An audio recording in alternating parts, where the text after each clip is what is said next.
Welcome to the next episode of Old Mutuals on the Money. Today I'm with someone that I think you would want to hear from, and that's none other than Fifi Cooper. I think it's one of those conversations I've always been looking forward to because I don't know what I'm going to ask her, but we shall see. How are you doing? I'm good. How are you doing? I'm well, man. I'm good. Thank you for the invitation. Yeah, I always want us to start from the beginning. Yeah. You know, like literally where you grew up and where everything started. Yeah. Maybe let's start there. Who is Fifi Cooper? Yeah, Fifi Cooper is Refilo Moketsi, all the way from Mafikeng. Well known as Fifi Cooper, Vele Mostrateng, multi-award winning artist, record label owner. Oh, you know, I was supposed to have that. So, just growing up, doing R&B, but obviously being surrounded by, the legends with WHP and Kulichana. I saw a gap that we don't have a female rapper that represents where we come from. Hence, I took the opportunity to be the first lady of Motswako and represent Batswana Bako Gae ke rapa ka Setswana. So, yeah, that's who I am. Kana Pella, you were one of the first few people to rap ka Setswana when it was not like popular to actually do it. You know, people were always sticking to English. Definitely, but that's why I'm saying I'm very fortunate to have grown up Mafikeng, seeing WHP, see Bomorafi, Kuli, Momulimi. They were already out there. I couldn't believe that as Mutotson Mafikeng, I could end up being in Joburg. When Duke said, Oya Josie City Lights, we didn't understand. We haven't been to Joburg. So I wanted to see it for myself, know.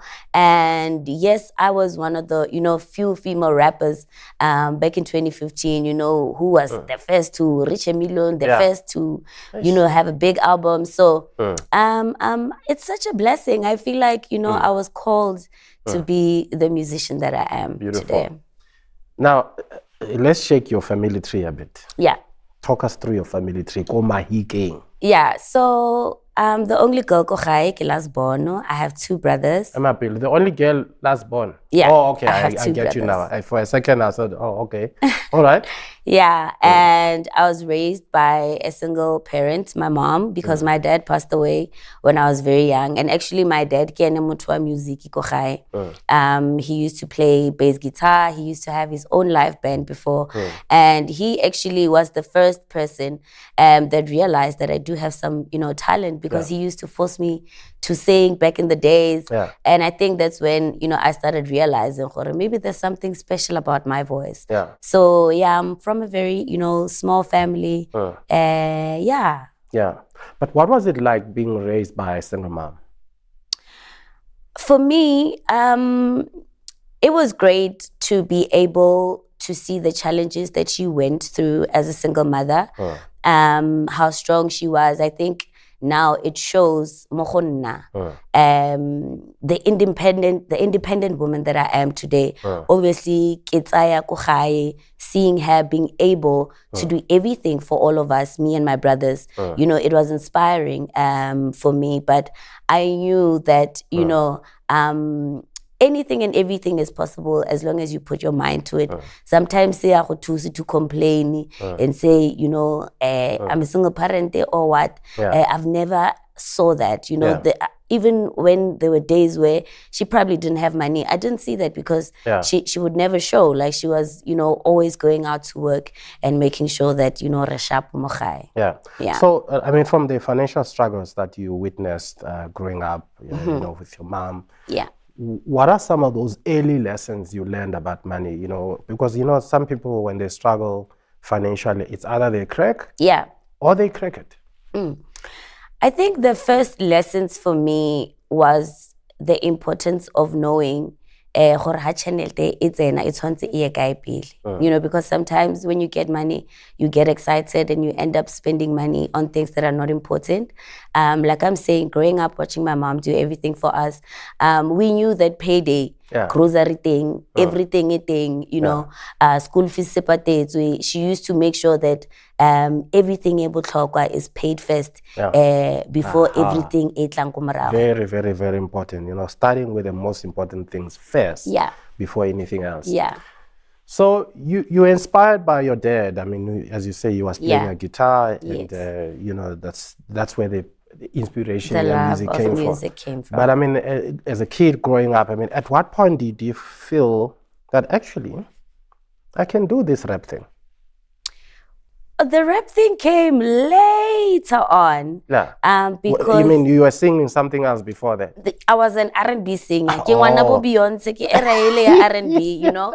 So Yeah. I started singing ko kerekeng, and obviously, when I would sing at church, I would see like how people get touched, you know, through an item that I'm rendering at church. And I think from then I realized, maybe there's something special, you know, about my voice. And obviously hip hop, when I started doing hip hop, like I said, it was the fact that I'm challenging myself. I don't like being comfortable. You know, I like doing something out of my comfort zone, because I believe that you can never know your power if you don't try other things. Just don't be comfortable for too long. And my first song, my first hip hop song that I did, I performed it at a place in Manyike called Mabana at Center, where, you know, we used to go after school to do dance, music, and all of that. So they challenged me to do my own hip hop song. And the first time I performed it, I had a standing ovation. And to me, that was powerful. I knew that, you know, that means I'm on the right track. And standing for Momulimi in 2010 was a big deal, you know. He was very big in the game. He's still very big in the game till today. And for me, that was one thing that showed me that, you know what, you can really do it. Yeah. So you grew up there, you were in Manyike, and so school-wise, I mean, where did you go to, and how far did you go behind the desk? I started Kodipetogo Primary, and then I went to Batswana Commercial School because I wanted to learn Kachelete. I knew at some point I'm going to be dealing with money. So I went to Batswana Commercial Secondary School, finished my matric, and I came to Joburg to further my studies, obviously, Kayako Boston Media House, because I knew that at the time I want to learn more about music, TV production, and anything that has to do with entertainment, right? And in the process of, you know, moving from Manyike and coming to Joburg, I think that's when things started really happening for me. I had a Kuli Chana feature, Yamnato Bawena at the time, which was big. It was the first time me getting on a song that wins a Sama, you know. So for me, it was like, yo, I can feel clean. And after Boston, obviously, I got signed, my first record deal. And that's when my first album just blew up. So let's talk about your biggest achievements. I mean, especially the ones that stick out for you. What would those be? My biggest achievements till today, I think, winning my own awards, because I feel like that is also a reminder to you as an artist, what you're doing, you know, the people are loving it and you're on the right track. So I think the night when I won 3 Metros, it was a big deal for me. That was like the highlight of my life. Wow. She couldn't understand what's happening. Oh, I'm on TV,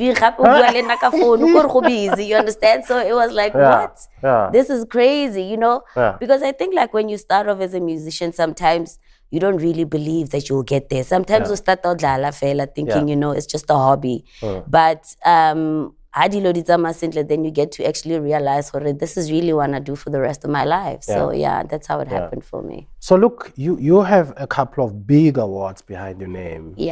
At your prime, but then you also had a bit of an anticlimax at some point. We don't have to mention people's names and all that, but I mean, walk us through that experience. What actually happened that brought a bit of an anticlimax to your career when you were at your prime, and then boom, all of a sudden there were these challenges?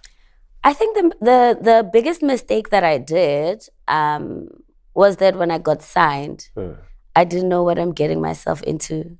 I wish I had like a lawyer through the contract with me. Yes, the label gave me the lawyer, but you know, it wasn't my personal. It's not my personal lawyer. So I signed up for a lot of things that I didn't understand at the time. That, you know, when I started asking questions, they were not giving me answers. So and these questions were after signing? Yeah, well, after signing. Because obviously, like, when you're under a label and you see, like, you're doing 20 gigs in a month, the money that you get, you know, that month should make sense, you know, and things were not making sense. Royalty-wise, percentages, I didn't know that, you know, when you do a song, as a composer, you have this percentage. As a as a producer, you have this percentage. I only learned those things after I signed, you know. I did a little bit of my homework myself, you know, going to all these websites, Sabo Samro, to just get information, because I think a lot of us as artists, we want people to tell us information all the time. We don't go out there and find out ourselves. Like, all the information literally is on the internet. If you go on Google, if you want to know anything about Samro, there are pages that you can find there that will give you insights, you know, on anything that you want to learn on. And that was my biggest mistake, not learning the business side before, you know, I get the deal. And obviously, after I left the deal, now I went to being independent. And it's super difficult when you're used to people doing everything for you, and now you have to do everything yourself. You have to get your own driver, get your own PR team, you know, own budget for music videos and so forth. But the beauty of it, it didn't take me time to actually realize that my biggest check literally came, you know, after the label, when I was running my own thing, you know. That's when I understood, sponsorship, they do pay. When you do an ad for a TV, it's not PR, they pay you. You know, but like, that's when I only started to learn those things and really started to make money, where I can also be able to pay my team. So, Well, fortunately, it's something that happened a while ago, and that's a closed chapter. But I think for our follower to learn and to appreciate the extent to which this thing was so major in your life, maybe if you don't mind, just maybe high level, talk us through the number of gigs, for example, on average you do in a month, potentially what you think you would have made out of those gigs versus the percentage you would get at the end of that month. I think this is meant for an aspiring artist out there who's listening to say, actually, that when if you look at the rands and cents, what, you know, a recording label would give you versus what potentially you could get if you're on your own, of course, barring the fact that you still need to establish yourself. Are you able to walk us through, in just high level, some of those numbers, more or less? I think obviously at my peak in 2015, I remember there was a point where we traveled, got a private jet, because we would go private jet. Yes. We would have a gig in Durban, Limpopo, Cape Town in one day. In one day. Sure. So obviously, like, for me, living that life, it gives me that impression of like having to do about 5 provinces. If these people they can book a private jet, they can't be booking me for 10,000. Obvious. Like, you know, when you start looking at it that way, and roughly monthly, I would say at our peak, we would do probably in a weekend, maybe Friday 4 gigs, Saturday 4, Sunday 4, Monday, Tuesday, sometimes Monday, Wednesday, you know, Women Crush Wednesday. So roughly we would do about 40 gigs a month. Sure. You know, so na ha ke calculate, maybe tla be ke calculate hore Joe, at least from 40k, obviously 40 gig one is not 40k, but you know, from those 40 gigs, if in Kakara, maybe 10% from each gig, I would, you know, get chelete bonalang. But it wasn't like that. Monthly, I would get just money for rent, money for food, and that's it. The basics, Nje. Yeah, like standard fee, Joe, like 30,000, you get 30k. After, you know, how like it Christmas, if you are bonus, 50k, but you've been working like 24/7.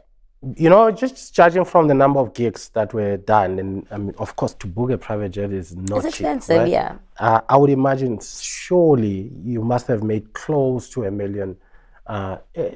maybe almost in a week or so. Yeah. And to end up at the end of the month with around 30K for me, Yeah. there's a huge imbalance. You know, the sad thing about being a worker, you work for 30 days, but you only get paid once. Yeah.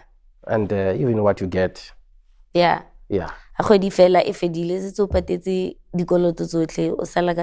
wait for the next month end. Yeah. Yeah. So now, in terms of living arrangement, did you have to rent your own flat, or did they offer you a house, or did they give you a car? How does it work? There was a house because I was the first artist. Yeah. Before they signed other artists, so they gave me the house, which obviously had the studio and everything. You know, the photo booth if we wanted to do photo shoots and stuff like that. I'm sure this must have been a mansion. Yeah, it was. Yeah. Manesu. Kids on my fiking, obviously.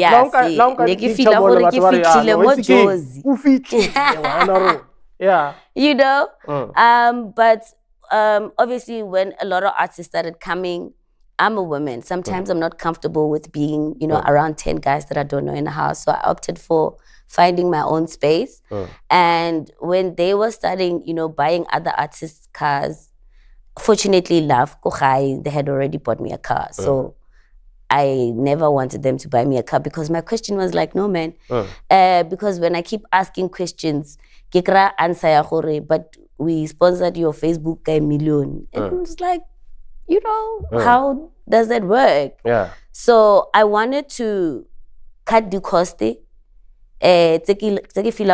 I ask, they will give me, we did this, we did that. So I wanted to minus those things and do things myself and just wait for month end to get that fee so that when I argue, when I have an argument, I can be able to just say, statement, say, this is the money that I've received from the label, you know? So yeah, that was basically it. Goodness. So look, this is definitely something that I believe that any artist need to look out for when they sign a contract. But you mentioned at some point they sponsored the Facebook by Million. Let's talk about ownership of a social media platform. Who owns that when you sign there? I mean, is it something you negotiate, or do they impose and say, no, we're going to own your social media platforms? It comes with the contract. Hence, I'm saying it's very important to really know what you're signing yourself into. Unfortunately, with my contract, they were supposed to have access of all my social media platforms. And right now, I've lost 2 of my social media accounts that were really big. How many when I left, followers are we looking at? On Facebook, I had 500,000 in 2016. And on Twitter, I think I had about roughly 50K. And they took those pages when I left, you know, and I had to start from scratch because those are the things that I didn't know at the time. And that's one thing that I always, you know, also teach, you know, the artists, guys, be aware of such things. And also we think that because we went to school, we understand the lawyer. You actually don't. You actually don't. You can read it yourself. Also and think anything. You understand. Trust me, get a lawyer. Contract renew automatically. When now she be 3 years or 3 albums, clause somewhere. Auto renewal. And you know, if you don't know those things and if you don't ask people who know those things, you will find yourself in a trap. You know, in a very, very big dark hole that you wouldn't know how to come out of. Yeah. I mean, talking about lawyers, I mean, lawyers can start a whole contract with the first word being whereas. Whereas it's like, we've been talking, and we've agreed on other things. So that's why it seems like whereas. No, because I want to learn every day. I'm learning the lingo. Oh, okay. Yeah. So you now, talk us through then where you are now. So, I mean, you decided to do your own thing. How did you structure that? I opened my own record label. It has always been a dream of mine, you know. I knew that one day I'm going to open a record label because of the challenges that I've been through as a female artist in a male-dominated industry. So for me, in my mind, I've always wanted to, you know, pave the way, especially for young girls, even though my label is open to, you know, both genders. But when I started the label, I was really happy at the fact that, sometimes sometimes you can take a positive out of a negative situation. Every challenge, you learn something from it. And I am very grateful and blessed that I got signed and I got to learn the things that I've learned there, because I don't think I would be running a label if I didn't go through that, if I didn't see gore go tlhokiwa PR team, go tlhokiwa management team, go tlhokiwa driver, go tlhokiwa. So when I left, I already knew the basics. Gore ra starta so, we do this, you get this, because trust me, you can't do everything on your own as an artist. You know, there are days where you're tired from just being on the road. Maybe you're doing an album tour, and you get tired. So it's easier when you have people on the ground who will be able to make sure that things are running, even though you're not able to make them run. And obviously, along the way, it's very difficult to also get like a team, like a proper team. It took me years. I'm only comfortable now, hence I'm only dropping, my second album under my label now, because I'm at a point where I feel like I've got the right team, and I'm ready to go. Yeah. That's powerful. I mean, what I'm hearing from you is that you've now surrounded yourself with experts. Yes. In order to support your business. Yes. Be it lawyers, be it accountants, and so on, so that everything that you have to work on is actually above board. Yeah. Now, let's talk about the other side of an artist that is so crucial that people tend to underrate, because yes, well, you may be at your prime and you may be relevant, but of course your audience is also aging. Yeah. And there's also new trends. There's new artists coming up and all that. And you need to make sure that you also build a legacy for yourself. Definitely. That you actually have assets that will see you through in the future. So what is in your mind? I mean, what are the things that are top of mind for you, and how are you dealing with this issue of building a legacy, mobilizing assets, creating wealth for yourself for the future and for generations to come? I believe, like, for me, I'm at a point where I don't wait for things to come to me. Like, for example, I don't wait for people to book me, because I understand that, yes, they will want to book the hottest artist, the most trending artist, And if you're not trending, you won't get as enough bookings as you should probably think you should, or you used to have. So I sit down with my team. We come up with, our own ideas. How about we create our own events rather than we wait for people to book for us? How about we do this instead of we wait? And how about we knock on these doors? Sponsorships, we send proposals. We don't just sit because we think the name Fifi is still big.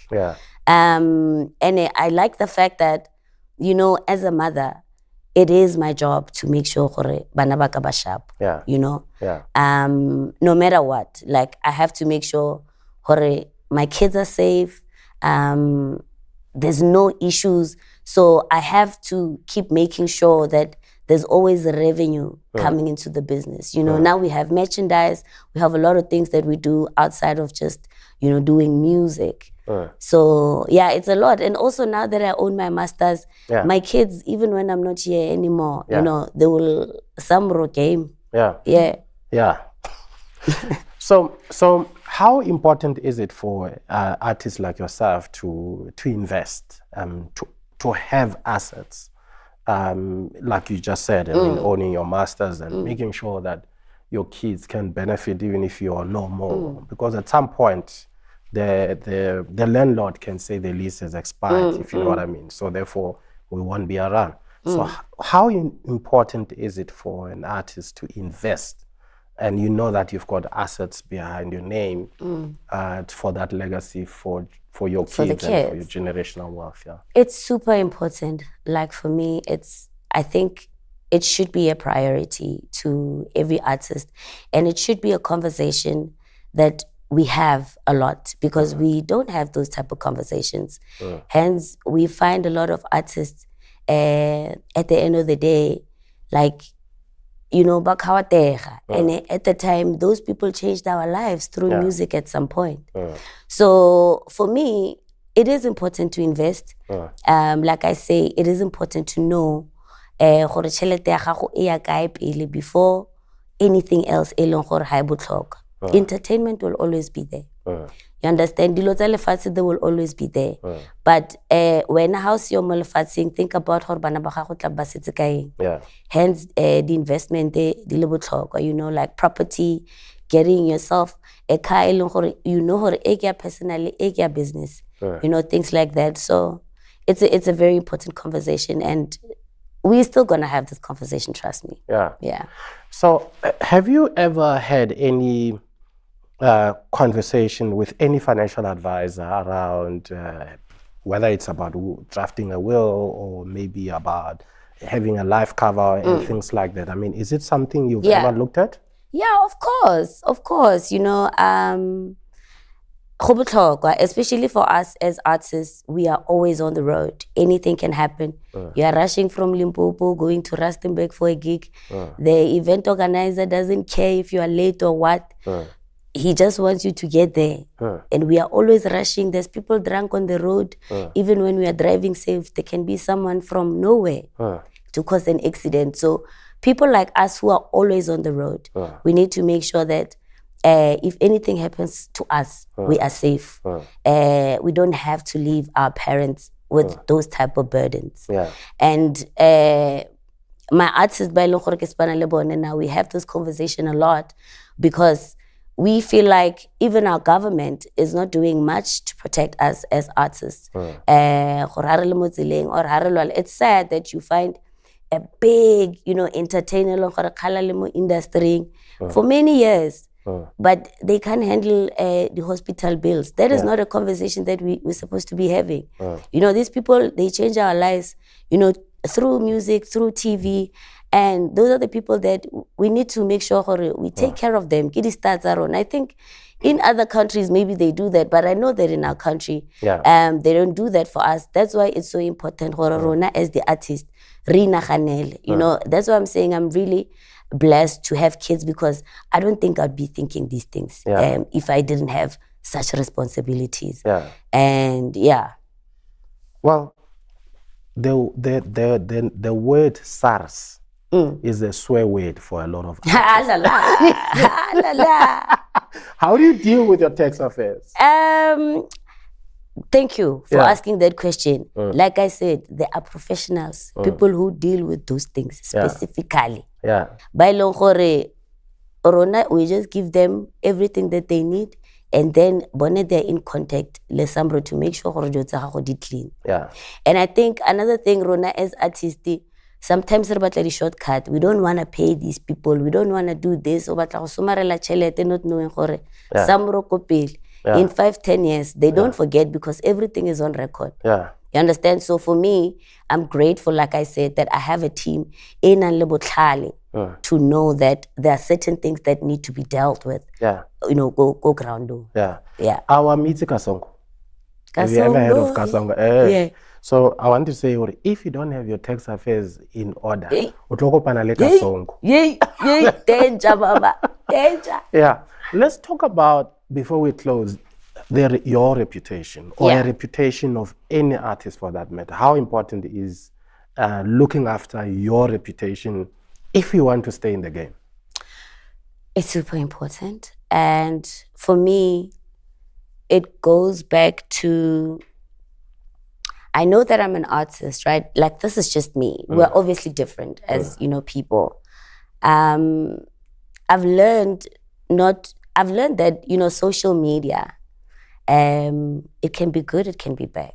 It can be bright, it can be dark. Sometimes the things that you put on social media, be careful. Because once you become an artist, a lot of people, especially some of the fans, they forget that you are a human. Whatever that you say, that you do, can be used against you. So hence you have people who would want in a label to control your social media, to make sure that how damage brand by going live and doing dilo tse di stupid. Maybe you are drunk somewhere and you want to go live. Yeah, you understand? So for me personally, like I go on social media just to post my business, my new song, because hey, the relationship post about tomorrow. So hey, it's like so I was about to post that. Unless I bet they okay. When you say how post it, I saw something on social media but no how post mutu how. But do you know Magwenya ajiwa mara hana advert. Wait, what? I'm not but anyway, whatever it means to anyone, it's okay. So as we conclude, okay. If you were to give advice to anyone out there, it could be a young artist, it could be an established artist, from everything that you've learned in your journey, what would you say to them? If you were to summarize the top 3 most important things for an artist to thrive, what would those things be? I think for me, first of all, do your homework. It doesn't mean that when you're an artist, you don't have to know the business side of things. Like I said, everything, we are fortunate now that we live in a digital world. Everything is on Google. Everything is on the internet. There are actually experts, live on all these social media platforms, always giving advice.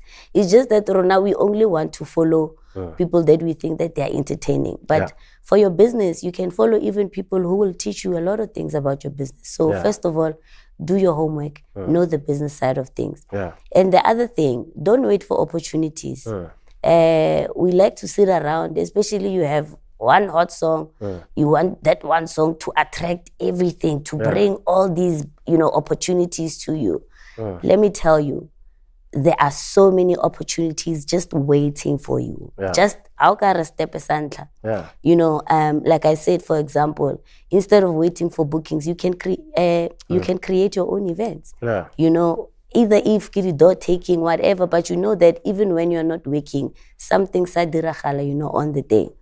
And then lastly, believe in your craft. No one is going to believe in you if you don't believe in yourself. And confidence is key. Like we want mutu elongore if you confident or confident So I think for me those are the 3 important things that I believe that you should carry with you everywhere you go as an artist. Trust me. Wow. Thank you so much. Thank you so much for having me. We're honored to have you here. No, thank you. And I trust that our followers would have learned quite a lot from your experience and what you shared with us today. Thank you so much. Well, that's Fifi Cooper for you. I can't add anything else. Keep see. Sharp.